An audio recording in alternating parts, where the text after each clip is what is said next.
예수님, 네, 오늘은 조금 빈자리가 좀 많이 있는 것 같습니다. 이제 어떻게 어디 놀러 가셨나 보죠? 네, 조금 피곤하긴 한데 그래도 여러분들을 이렇게 공부하러 오신 여러분들을 보니까 그래도 힘이 납니다. 아시겠죠? 여러분들이 있어서 제가 조금 피곤하긴 하지만은 그래도 힘이 솟아나서 열심히 해보겠습니다. 네. 여러분들이 구약의 역사서의 마지막 권이라고 할 수 있는 마카베오기에 대해서 공부를 하고자 합니다. 자, 마카베오는 상권과 하권으로 나눠져 있는데요. 네, 제가 오늘 강의할 부분은 상권에 해당됩니다. 그리고 다음 주에는 수녀님이 오셔서 하권을 여러분들에게 가르쳐 주실 것입니다. 자, 여기 파워포인트를 보면서 설명을 좀 해드리도록 하겠습니다. 네, 보시면은 이제 마카베오 상하권 전체를 개요한 내용인데요. 한번 잠깐 보시면요. 자, 마카베오는 구약 시대와 신약 시대를 연결시켜주는 구약의 마지막 역사서다라고 되어 있습니다. 그동안 여러분들 역사서 많이 공부하셨죠? 네, 다 지금까지 공부하신 것들은 거의 다 역사서에 해당이 됩니다. 네, 다음에 역사서가 끝나면은 그 다음에 지혜문학이라든지 시편 이런 것들을 여러분들이 공부를 하실 겁니다. 자, 여기서 마지막 역사서가 마카베오인데요. 자, 여기에는 상권과 하권으로 이렇게 나눠져 있습니다. 상권은 안티오코스 에피파네스의 유다 말살 정책과 이에 맞선 마카베오가의 항전을 묘사를 하고 있습니다. 그래서 여기서는 정치적 독립을 부각시키는 그러한 내용이 담겨 있고요. 하권에서는 역사 안에서 이스라엘 민족에 닥친 재난의 진정한 의미를 파악하고 신앙의 본질을 들여다볼 수 있도록 이끌어 주고 있습니다. 그래서 거의 이 내용이 중복이 되는 내용들이 있지만은 여기에서는 하권에서는 종교적인 관점을 부각시키고 있다는 점에서 차이가 있습니다. 그래서 여러분들이 이런 두 차이를 이제 생각하시고 오늘은 이 상권에 대해서 같이 이야기 나누도록 하겠습니다. 자, 상권의 간략한 소개를 한다면요. 우선 저자는 누군지는 알지 못해요. 네. 대부분 성경의 저자들이 이름이 잘 기록이 안 돼 있습니다. 그래서 대부분이 책의 첫 번째 단어를 책 이름으로 하는 경우가 많습니다. 왜냐하면은 저자는 자기를 안 드러내려고 합니다. 왠지 아시죠?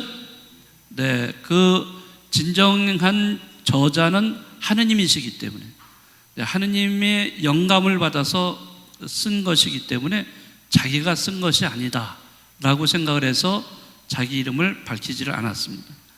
요즘 책을 쓰는데 그 책을 출판을 할 때 저자 이름 다 쓰잖아요.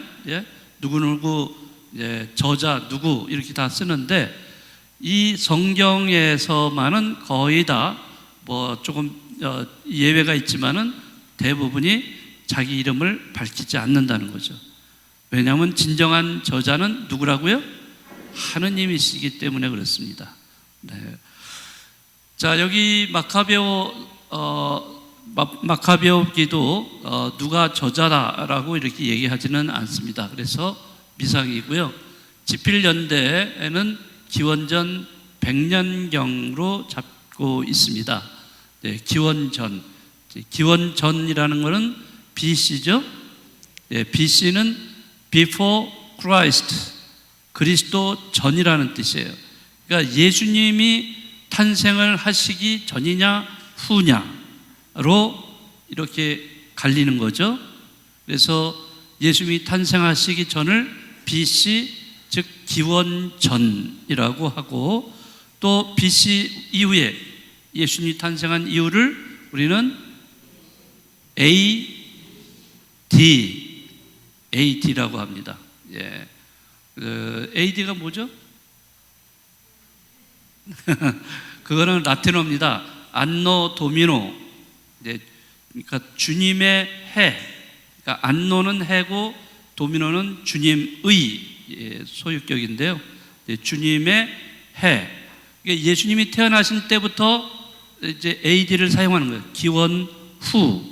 네, 그렇죠? 네, 우리는 그래서 지금까지 지금 계속 하고 있는 거는 우리는 BC, 네, BC에 대해 기원 전에 일어났던 역사적인 사건들을 지금 다루고 있는 겁니다.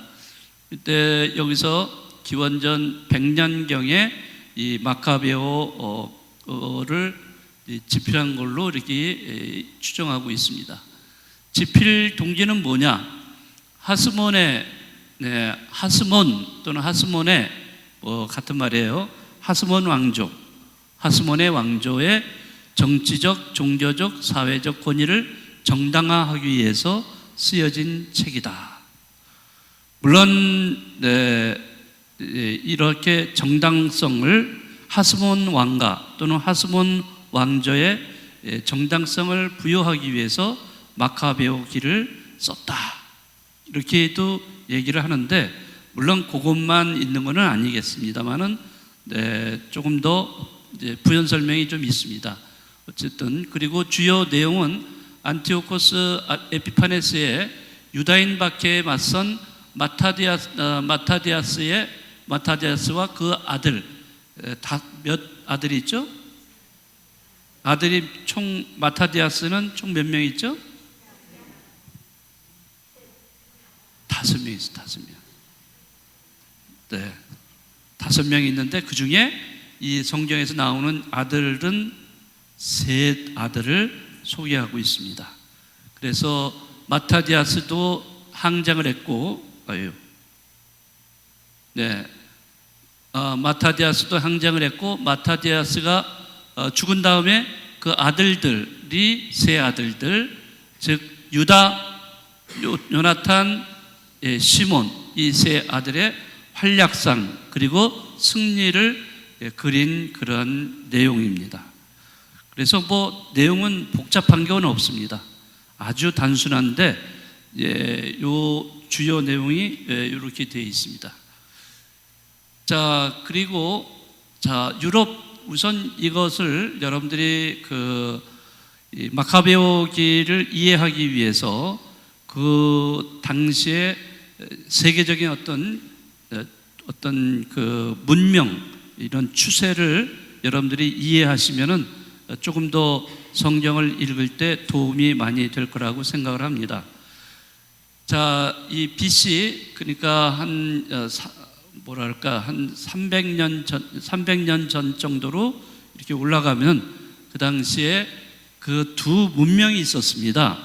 유럽 문명에 결정적인 영향을 미친 2가지 문명이 있었어요. 2가지 문명이 유럽에 많은 영향을 주었습니다. 2 문명이 뭘까요? 네, 헬레니즘과 또 하나가 뭐죠? 또 하나는 헤브라이즘이 있습니다. 이 2가지가 있어요. 자, 여기 보시면 헬레니즘과 헤브라이즘이 있습니다. 그런데 이거 2 개는 서로 어떻게 보면 대립적인 그러한 내용으로 되어 있습니다. 자, 우리가 이런 거를 좀 이해를 하면은 이제 구약의 그 배경을 이해할 수가 있습니다. 그래서 왜냐하면 이러한 문명이 그 구약, 여러분들이 읽으시는 구약의 전반에 걸쳐서 영향을 많이 받아서 쓴 책들이기 때문에 이러한 문명사조를 여러분들이 잘 이해하면은 성경을 읽을 때도 쉽게 이해할 수가 있어요. 네. 자, 그러면은 자, 먼저 헬레니즘 보세요. 헬레니즘은 뭐냐면은 그리스인들의 사고방식과 생각, 문화를 말하고 있습니다. 그리스인들, 그리스인들이 가지고 있는 생각, 사상, 문화, 이런 것들을 말하고 있는데요. 자, 이것은 인간이 중심이 되는 인본주의 사상입니다. 인간이 중심이 돼요. 그러니까 인간을 중심으로 놓고 본 인본주의 사상. 네. 자, 그래서 이 헬레니즘이 다시 부활한 것이 언제냐면은 무슨 시대가 열렸다? 유럽의 중세기에 무슨 시대? 레오나르도 다빈치라든지 이런 사람들이 이렇게 열어놓은 게 뭐죠? 르네상스. 그 르네상스 시대가 열렸다 했을 때 그때 이 헬레니즘이 다시 부활한 거예요. 부활해서 그러한 인본주의 사상이 확산이 되는 거예요. 확산이 돼요. 인간을 중심으로 놓고 보는 그런 사상이에요. 네. 그 다음에 그 현세를 지향하고 자유를 큰 가치로 여기고 다신교회. 여러 신들이 많이 있습니다. 신들이 많이 있고 객관성을 중시합니다. 주관적이지 않고 굉장히 객관적. 이러한 특징을 가지고 있는 것이 헬레니즘 문화, 헬레니즘이라고 얘기를 합니다. 네, 그리스라는 나라, 거기서 형성된 그 문화가 다른 동양과 만나면서 이게 헬레니즘이라는 큰 문명이 형성이 된 거예요. 자, 또 하나가 대척점에 있는 것이 헤브라이즘입니다. 이거는 유대 문명을 가리키고 있습니다. 뿐만 아니라 또 나중에 예수님이 오심으로 해서 또 그리스도교에 의해서 서양 사상의 기본을 이루게 됩니다. 그러니까 유대 문명과 그리스도교 문명, 이게 합쳐진 거를 헤브라이즘이라고 얘기를 해요. 자, 그런데 헤브라이즘의 특징은 유일신입니다. 유일신이 중심이 돼서 보는 신본주의 사상이에요. 그러니까 신이 딱 있어요. 근데 신이 여러 신이 있는 게 아니라 오로지 한 분이신 누구예요? 하느님. 야훼 하느님 한 분, 딱 한 분이 계신 거예요. 오로지 이 한 분을 중심으로 놓고 보는 신본주의 사상이 확산되어 있어요. 그래서 그 여러 가지 특징들이 의지적이에요. 그리고 윤리적이고 종교적인 특징을 가지고 있습니다. 그래서 이런 헤브라이즘은 유대교와 함께 그 유대인들, 이스라엘 백성들이 가지고 있고 또 뿐만 아니라 나중에는 그리스도교가 이것을 계속 가지고서 확산을 시켜왔죠. 교회를 세워서 교회 체제를 통해서 유럽 전체 확산을 시킨 거예요. 헤브라이즘.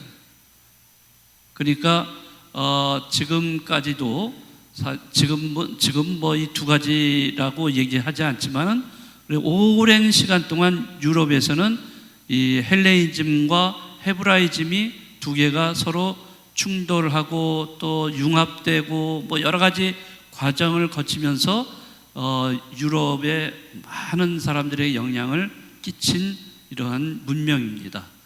자, 우선 여러분들이 그 역사적인 면에서 지금 우리가 마카베오라는 책의 배경을 여기서부터 시작을 해서 알고 계셔야 조금 더 이해를 잘 할 수가 있겠다 생각합니다. 자, 여기 그림에 나오는 이 사람은 누군지 아시겠어요? 여기 써 있네. 알렉산드로스 대왕. 자, 이 알렉산드로스 대왕 여러분 많이 들어보셨죠? 정말 정말 BC 300년대 위대한 왕이죠, 진짜. 자, 이 사람은 어릴 때 그 마케도니아에서 살았어요. 아버지가 마케도니아를 이렇게 지배하고 통치하는 사람인데, 그 밑에 그리스가 있죠. 그리스가 당시에 혼란에 빠져 있어가지고 마케도니아가 침략을 해서 여기 그리스를 점령합니다. 자, 그래서 그리스와 통합이 돼요. 마케도니아가 그리스와 통합이 돼서 그리스라는 나라의 전체 왕이 되죠, 아버지가. 그러다가 그 힘이 더 강해지면서 아버지가 그 당시에 대제국이라고 하는 나라, 어떤 나라가 있었죠? 네, 페르시아입니다. 페르시아라는 강대국이 대제국이 있었는데 거기를 쳐들어갔어. 근데 쳐들어가는 중에 누군가가 이 알렉산드로스의 이 아버지를 암살을 합니다. 그래서 결국에는 그 계획이 포기가 되고 그 아버지 이후의 아들 이 알렉산드로스가 왕이 돼요. 근데 왕이 된 나이가 20살에 왕이 됩니다. 20살 정말 청년에 불과한 나이인데 왕이 돼요. 근데 이 알렉산드로스는 어릴 때부터 자라면서 굉장히 그 고급스러운 개인 교수로서의 수업을 받습니다. 그러니까 개인적인 그 교사를 두어서 어릴 때부터 이런 고전부터 해가지고 많은 것에 이렇게 교육을 참 잘 받습니다. 그 스승이 누군지 아세요? 스승, 알렉산드로스 대왕의 스승. 네, 스승이 바로 아리스토텔레스라는 사람입니다. 네, 우리가 철학을 옛날 고대 철학에 양대 갈래가 있는데 하나는 플라톤이고 하나는 아리스토텔레스입니다. 플라톤은 이데아를 주장하고 그래서 그 보이지 않는 이데아, 이게 모든 것의 근원이다라고 하고, 아리스토텔레스는 물질이다라고 주장을 했어요. 이게 이 철학의 양대 갈래로 오랫동안 현대 철학까지 오랫동안 영향을 미쳐왔던 겁니다. 이 아리스토텔레스라는 아주 훌륭한 이 학자에게 공부를 배운 거예요. 그러니 이 알렉산드로스가 자라면서 얼마나 뛰어났겠어요. 거기에다가 그 10몇 살 때 이 칼을 잘 휘둘러 가지고 또 전쟁에 나갈 때마다 이기고 돌아와요. 벌써 그랬어요. 자, 그런데 아버지가 돌아가시고 그 아버지 뒤를 이어서 왕이 돼 가지고 아버지가 못다한 거 뭐죠? 하려다가 못하신 게 뭐죠? 페르시아라는 대제국, 거기를 쳐들어갑니다. 자, 여기서 지금 이제 말씀을 드리면은, 자, 331년 BC 331년 페르시아 제국을 쳐들어가서 정복을 해요. 대단하죠, 대제국.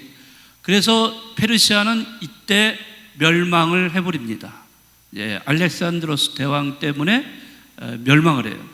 자, 이러한 기세를 계속해서 이어가면서 알렉산드로스 대왕은 인도까지 쳐들어갑니다. 근데 인도까지 쳐들어가다가 결국에는 병사들이 지쳐가지고 더 이상 못 갑니다. 그래서 어디냐, 인도 겐지스강인가 어디까지 갔다가 다시 돌아옵니다. 자, 돌아오고 그리고 324년 바빌론에서 또 전쟁을 벌이다가 거기에서 33살로 사망에 이릅니다. 참 안타깝죠. 33살 그 젊은 나이에 세상을 떠난. 그러니까 여러분들 생각해 보세요. 그 인도까지 이렇게 중동 지방부터 해가지고 전부 다 로마, 저 시리아, 또 저 터키, 저쪽부터 해가지고 전부 다 유럽 전체를 점령을 하고 거기다가 인도까지 가서 점령을 하고 이렇게 해서 어마어마한 대제국을 형성을 했는데 33살에 죽음을 당하게 되죠. 죽게 되죠. 자, 그래서 이 죽음 이후에 알렉산드로스 대왕의 그 후계자들 내지는 장군들이 있어요. 이 서포트했던 장군들이 있는데, 이 점령했던 모든 이 대륙을 이 장군들이 3명의 장군들이 이걸 갈라서 각자 왕이 되어버립니다. 자, 어떻게 갈르냐면은, 자, 세계통일 제국의 꿈이 일부 성취되었지만 알렉산드로스 대왕이 죽음으로 무너지게 되고, 이제 305년 제국이 페르디카스가 마케도니아를 페르디카스가 차지하고, 셀레우코스가 시리아 메소포타미아를 차지하고, 프톨레마이오스가 이집트를 통치하게 된다는 거죠. 세 개로 나눠지는 거예요. 제국이 세 갈래로 나눠집니다. 자, 그런데 여기서 보면은 마케도니아는 너무 조그매, 될 것도 아니고, 지금 문제는 이 셀레우코스가 차지하고 있는 시리아, 메소포타미아, 어마어마한 큰 땅덩어리예요. 또 플로메마이오스가 차지하고 있는 게 이집트입니다. 자, 그래서 그 헬레니즘 문화는 팔레스티나를 포함한 지중해 세계로 이제 확산이 돼요. 이제 알렉산드로스가 점령한 그러한 곳으로 다 확산이 돼요. 자, 이게 확산이 된다는 건 뭘 얘기하냐면, 그리스 언어, 그 당시에 그리스 언어를 사용했고, 건축 양식, 철학, 관습 등 생활 전반의 중요한 부분이 돼버리고요. 또 마카베오기, 다니엘서기, 그리고 또 지혜문학, 더 나아가서 신약 성경에 깊은 영향을 끼치게 됩니다. 그러니까 헬레니즘이 이렇게 다양하게 영향을 끼치게 된다는 거죠. 네. 자, 그런 면에서 우리가 알렉산드로스 대왕이 얼마나 많은 역할을 했는가를 우리가 알 수가 있습니다. 자, 이 셀레우코스 왕조가 팔레스타인 지역을 지배하죠. 그러니까 여기가 이제 시리아, 메소포타미아 지역이니까, 팔레스타인도 여기에 속하게 되는 거죠. 자, 그래서 321년부터 64년까지 지배를 합니다. 자, 그런데 지배하면서 어떤 일이 벌어지냐면은, 그 밑으로 해서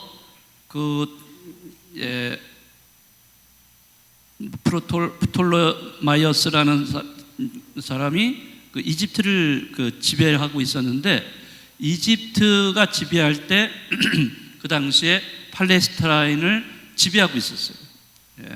그래서 팔레스타인에 있는 나라는 이 유대인들은 이 이집트에 종속이 돼가지고 공물을 바친다든지 조공을 바치는 이러한 상황이었는데, 그럼에도 불구하고 그 이집트는 이 유대인들을 보호해 주었습니다. 보호해주고 잘 지켜주는 그런 관계였는데, 이 셀루코스 왕조가 나중에는 이집트를 점령을 해요. 그렇게 해서 이 셀레우코스 왕조가 어마어마하게 커집니다. 커지면서 동시에 팔레스타인까지도 다 지배하게 되는 거죠. 그래서 이 셀레우코스 왕조가 어떻게 팔레스타인하고 연결이 되는가를 이제 알 수가 있겠죠? 네, 여러분들이 이런 거를 잘 아셔야 성경을 이해하실 수가 있습니다. 자, 그래서 여기는 시리아, 메소포타미아 쪽에 지배하던 왕조가 이집트까지 다 지배하게 되면서 결국에는 여기는 제1차적인 것은 그리스화 시키는 거예요. 자기네들이 점령한 데를 그리스화 시키는 거. 그러니까 헬레니즘 문화를 확산시키게 됩니다. 자, 이것이 어떤 영향을 끼치냐면 유대인들한테 자, 유다교를 탄압하고 박해하는 것으로 드러나게 됩니다. 왜? 그리스도화 시키려다 보니까, 자, 우선 안식일, 유다교 축제를 다 금지시켜요. 생각해 보세요. 유대인들한테는 안식일은 철저히 지키는 겁니다. 목숨을 내놓고 지켜야 되는 건데, 그거를 지키지 못하게 만들어요. 또 축제, 여러 가지 축제가 있어요. 네, 파스카 축제라든지 또는 무슨 오순절 축제라든지 여러 가지 축제가 있는데 그런 것도 못하게 하고, 또 율법은 하느님이 주신 거 아니에요? 예? 그런데 율법을 이걸 불태워버립니다. 그리고 할례까지 금지를 시켜요. 할례 어디서 나왔어요? 성조 아브라함부터 시작이 된 거 아니에요? 거기서부터 모든 남자들은 다 이 할례를 하게 돼 있어요. 태어난 지 얼마 되지 않아서 할례가 해야만 그 유다인이 되고 이스라엘 민족이 되는 거예요. 하나님께 선택받은 민족이 되는 건데 그 할례를 금지를 시키는 겁니다. 자, 그리고 예루살렘 성전. 자, 예루살렘 성전은 하나님이 거하시는 곳, 거룩하신 곳인데 거기서 희생제사, 여러 가지 제사를 바치는데 거기다 대고서 뭘 어떻게 했냐면 제우스 신에게 봉헌하도록, 이 이교인들이 믿는 이런 제우스 신에게 봉헌하게 했다는 거죠. 정말 유다인들한테는 이건 있을 수 없는 치욕적인 일입니다. 이런 거를 당하고 나니까 이제 가만히 있을 수가 없는 거죠. 자, 그런데 이제 이런 거를 탄압을 하고 박해하니까 유다인들의 상당수가 신앙에서 또 떨어져 나갑니다. 그래서 거기 그 배교하는 이런 예가 2장 15절에 기록되어 있어요.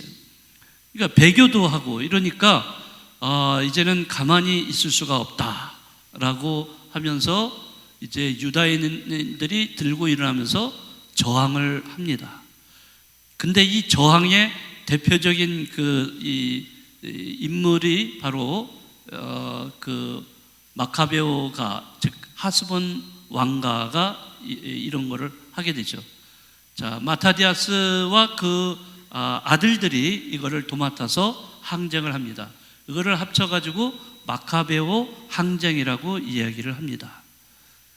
자, 이 왜 항쟁을 하게 됐는가, 왜 저항을 하게 됐는가, 이러한 배경이 있었기 때문에 항쟁을 하게 된 거죠. 자, 조금 더 마카베오 상권의 구조를 좀 더 자세히 보도록 하겠습니다. 자, 우선 4개로 이렇게 나눌 수가 있습니다. 구조를 4개로 나누는데, 자, 첫 번째는 마카베오 1장과 2장이 첫 번째로 보면은 여기에서 안티오코스 4세 에피파네스가 등극을 하고 그러면서 유다인들에 대해서 종교적인 박해를 아주 심하게 합니다. 자, 이래서 마타디아스와 그의 5 아들들이 초기에 독립투쟁에 하게 되죠. 그래서 1장과 2장은 왜 독립투쟁을 하게 됐는가, 이거를 알려주고 있어요. 그러니까 셀레우코스 왕조가 지배를 하게 되는데 그 왕조에서 여러 왕들이 나타났는데 그 왕들도 다들 나쁜 건데 이 유대인들을 박해하고 막 그러는데 그 중에서 가장 특별히 유대인들을 박해하고 유대인들의 모든 신앙을 다 무너뜨리게 만들 적극적으로 아주 악랄하게 했던 왕이 바로 누구요? 안티오쿠스 4세 에피파네스입니다. 네, 그래서 우리가 마카베오 거기 보면은 안티오코스 4세 에피파네스가 많이 등장을 해요. 네. 자, 그래서 왜 독립투쟁을 하게 됐는가를 여기서 얘기하고 있고요. 그 다음에 두 번째는 마카베오 3장 1절에서 9장 21절까지. 여기는 자, 이 투쟁을 하다가 마타디우스가 이제 죽음을 당합니다. 그래서 그 5 아들 중에 한 아들, 즉 유다가 나타나서 그 죽을 때까지 여기 또 투쟁을 이제 하게 되죠. 이 유다는 마카베오라는 또 별칭을 갖고 있었어요. 마카베오는 무슨 뜻이라고 그랬죠? 네? 망치죠, 망치.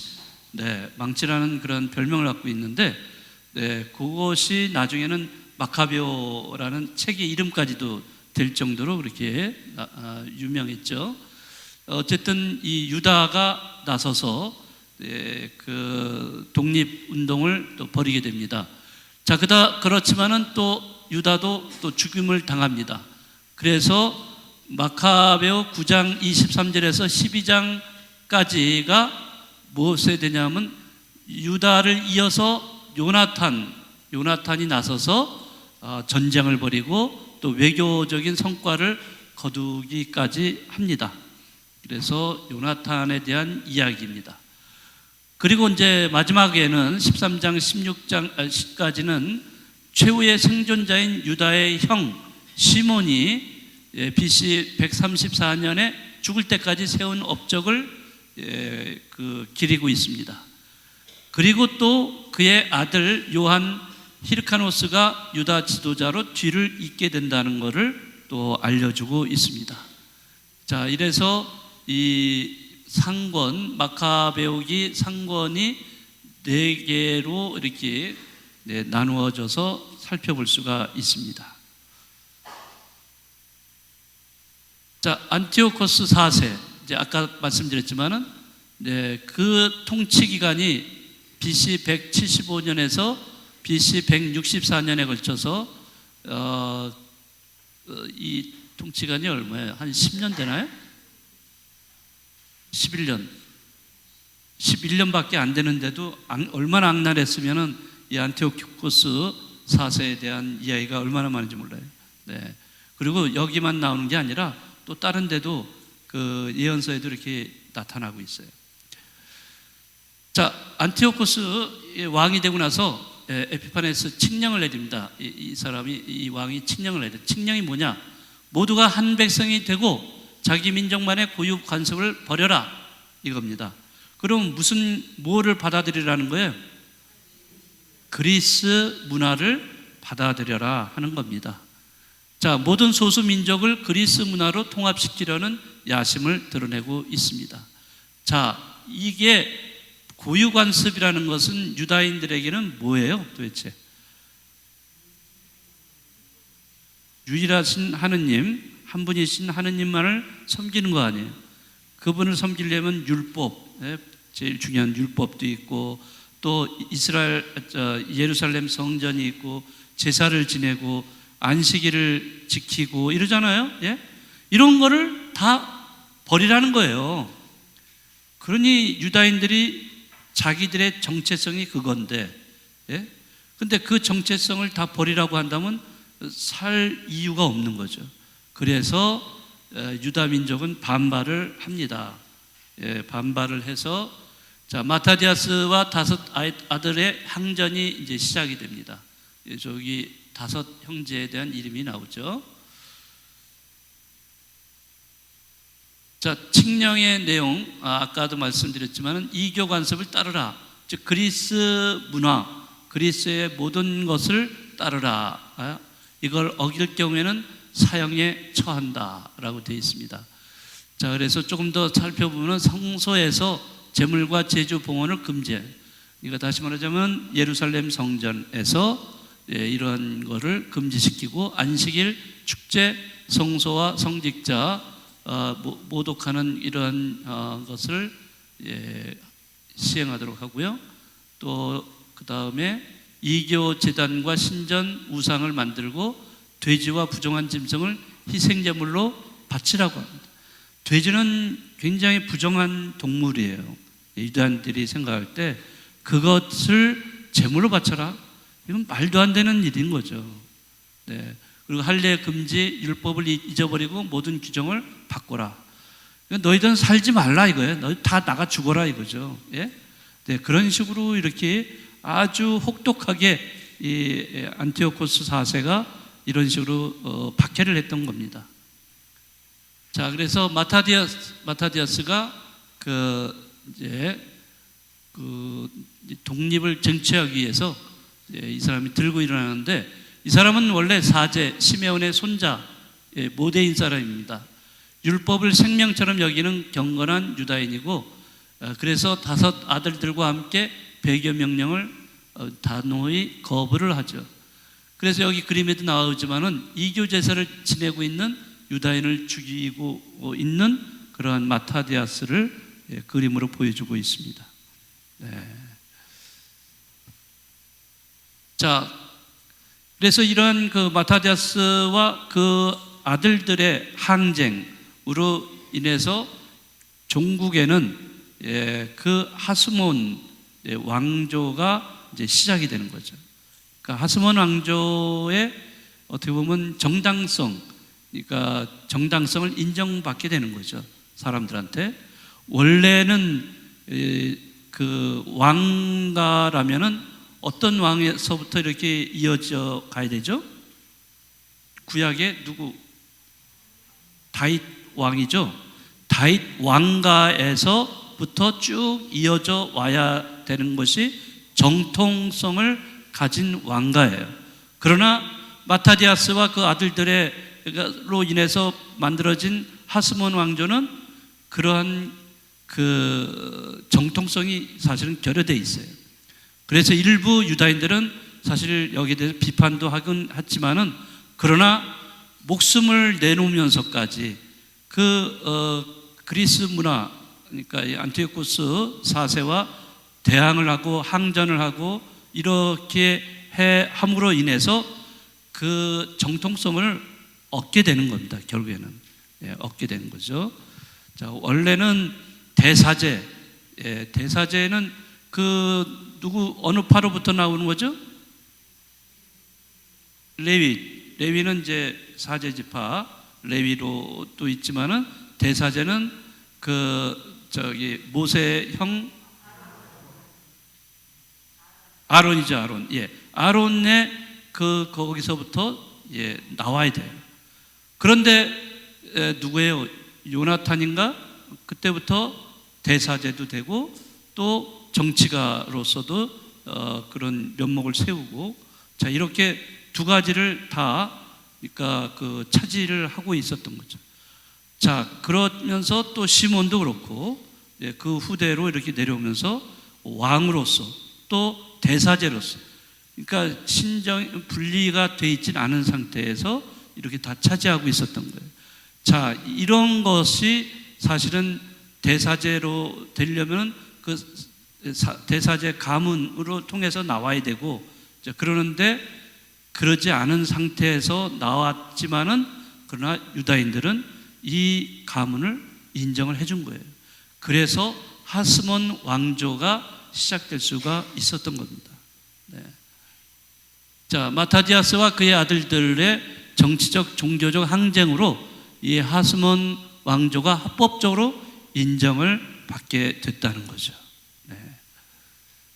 자, 그 다음에 후대에 이스라엘 독자에게 나라의 정체성에 대한 의식을 심어주는 소중한 이야기의 모음집이 바로 마카베오 상권이 되는 겁니다.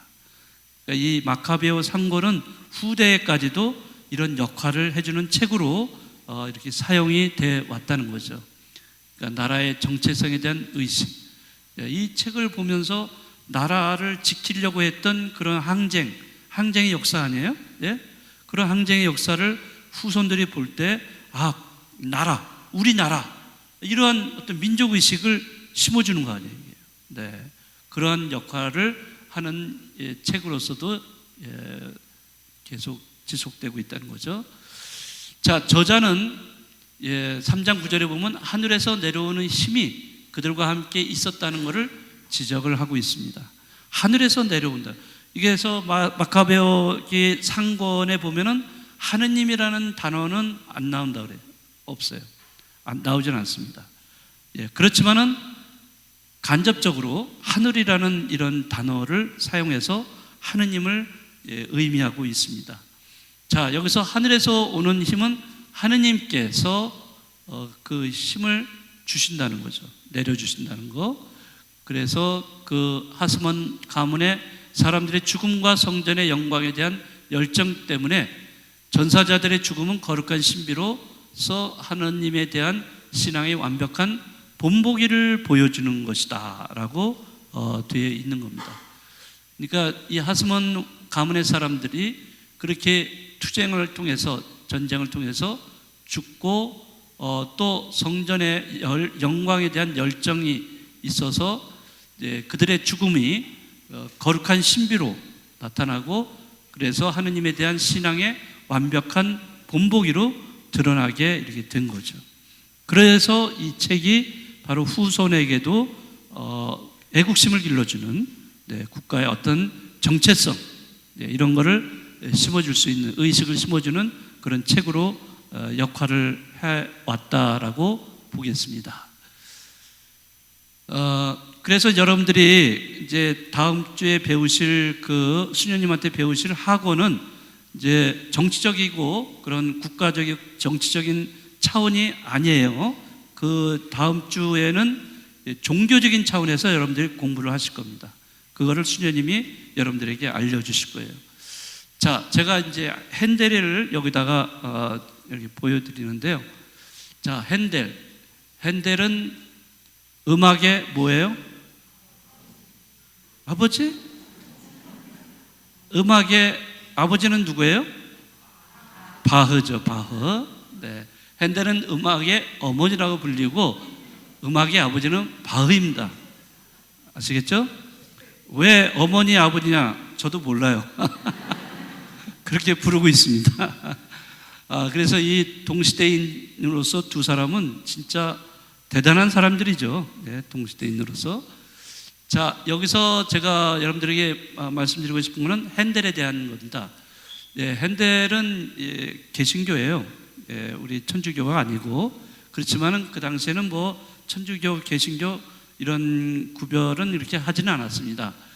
자, 이분이 여러 가지 그 교회 음악을 작곡을 했는데, 그 중에 하나 우리가 너무나 잘 알고 있는 가톨릭 성가 83번 주 찬미하라, 자, 라우다테 도미눔, 이것의 원곡 오라토리오가 뭐냐면은, 원곡은 오라토리오 그 유다스 마카베우스 이거를 말합니다. 유다스 마카베우스 3부 합창곡 보라 승리의 용사가 돌아온다. 네, 이게 원곡입니다. 거기에서 주 찬미하라가 나온 거예요. 여러분들 부르시잖아요, 미사 때. 네, 물론 지금 그 거기에 가사는 시편에 있는 가사예요. 네, 그거는 시편에 있는 가사지만 그 곡을 왜 썼는가 하는 것은 바로 이 핸델이 유다 마카베오를 기리기 위해서 그 음악을 작곡을 한 거예요. 승리를 거둔 용사로서 부각이 됐고, 그래서 그 책의 이름도 마카베오라는 책의 이름이 된 것입니다. 자, 그래서 여러분들 이제 보면은 핸델의 메시아 유명하죠? 네, 걸작으로 뽑히는 책인데, 그 핸델이 이 유다 마카베우스라는 이 곡을, 합창곡을 작곡을 했다는 거. 그런데 이 모차르트도 역시, 모차르트 아시죠? 네, 모차르트도 동명의 곡을 작곡을 했어요. 그래서 이 유다 마카베오라는 동명의 노래를 또 작곡한 적도 있습니다. 그만큼 뭐 그 왜 그런지는 저도 정확하게 잘 모르지만, 어쨌든 유다 마카베오는 대단한 영웅이 아니었는가. 그래서 이런 영웅을, 과거의 구약의 그 영웅을 그 당시 시대로 소환을 해서 그 당시 사람들에게 용기를 주는 그러한 음악의 어떤 목적을 두고서 작곡을 하지 않았는가, 이런 생각을 해봅니다. 자, 여러분들 그러면은, 자, 이 곡 여기 나오죠? 영웅이라는 거, 민족 영웅, 유다의 활약상을 이 곡이 담고 있다는 거 한번 잠깐 여러분들 들어보시겠어요? 네, 뭐 여러분들 다 아시는 노래니까.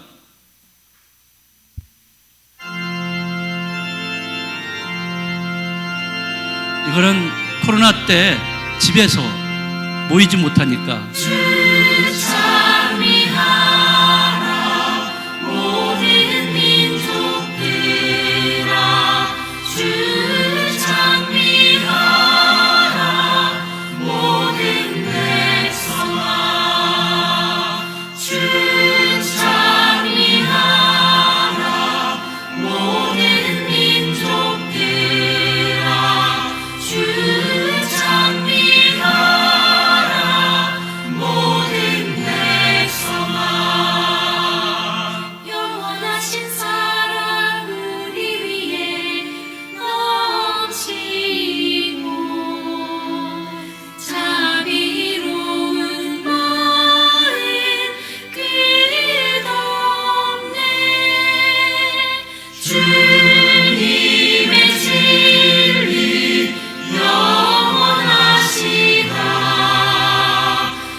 박수 안 치세요?